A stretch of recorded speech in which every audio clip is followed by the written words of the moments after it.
Said, yes, of course there is. It's the golden ratio, 1.62, etc., to 1. And then the Enlightenment thinkers said, yes, of course there is. It's Kant's theory of aesthetics. But today, we don't have the golden ratio. We don't have philosophers. We have Google and Facebook. We have advertisers.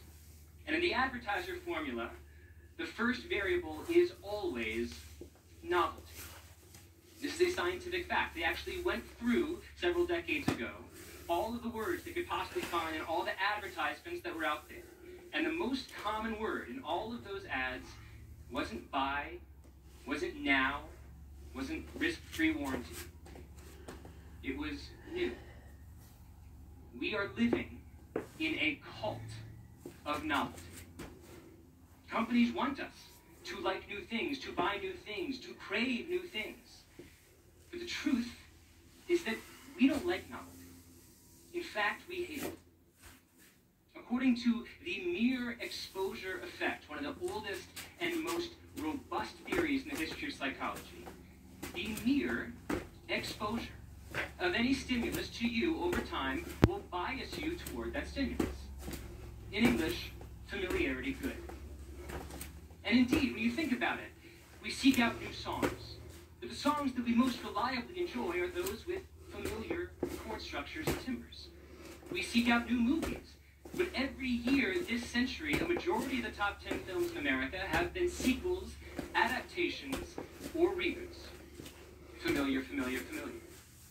In fact, maybe the best proof of the power of familiarity is that thing that is so familiar to you, your own face. It turns out that people prefer the face they see in mirrors to the face they see in photographs. Maybe you have a friend who complains constantly about how he or she looks in Facebook photos, but is often constantly admiring his or herself in the mirror. Well, this is not pure vanity. This is mere exposure effect. The face is slightly asymmetric. We see different versions when we see a reflection versus a photo. And if you're not a celebrity, then the version you're most used to seeing is not in a photograph, but rather in the most common reflection in the world, in a mirror. You prefer that version of your face, not because it's you at your most beautiful, but because it's you at your most familiar.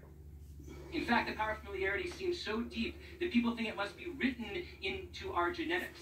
The evolutionary theory for the preference for the familiar is that if you're a hunter-gatherer and you're trawling the savanna of Africa and you see a plant or an animal and you recognize it, that's a very good sign that plant or animal has not killed you yet.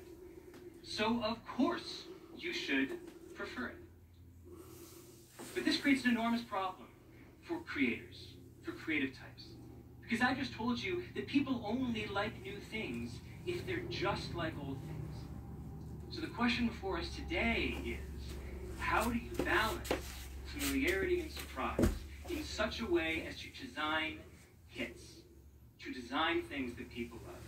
Is it possible to engineer a familiar surprise?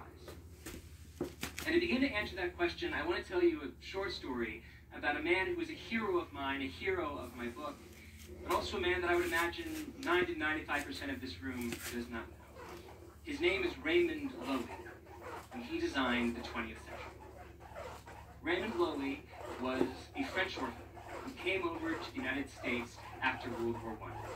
And his brother picked him up in a cab, and this is the 1920s, where they drive down to downtown Manhattan, where one of the tallest buildings down there is the Equitable Building, which looks a bit like a tuning fork with sort of two large buildings rising into the sky.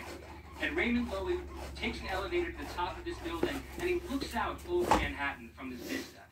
And he's expecting from his dreams in Paris to see a world that is beautiful, that is round, that is feminine. But the New York that unfurls in front of him is the exact opposite. It's grungy, it's noisy, it's the hulkiness of the industrial age. And Loewy makes a promise to himself and his brother. He says, I'm going to devote the rest of my life to beautifying America in my image. And Loewy did just that. Raymond Loewy designed the most famous car of the 20th century, the 1953 Studebaker. He designed the most famous train and locomotive of the 20th century, the Pennsylvania Railroad GG1. He designed the modern Greyhound bus and the modern tractor, the modern Coca-Cola fountain. He designed that pencil sharpener that looks like an egg with a little spindle coming out of it that you've seen in 100,000 classrooms. He designed the logos for Exxon and USPS. He basically designed all of 1950s America. And in fact, one day, Raymond Loewy was hanging out with his friend, and he saw the president's plane take off, and he said, "It looks gaudy." So President Kennedy invited Loewy to the Oval Office, where they sat on the floor and cut little papers until they achieved the perfect design for Air Force One. And in fact, the design that Loewy came up with there on the floor of the Oval Office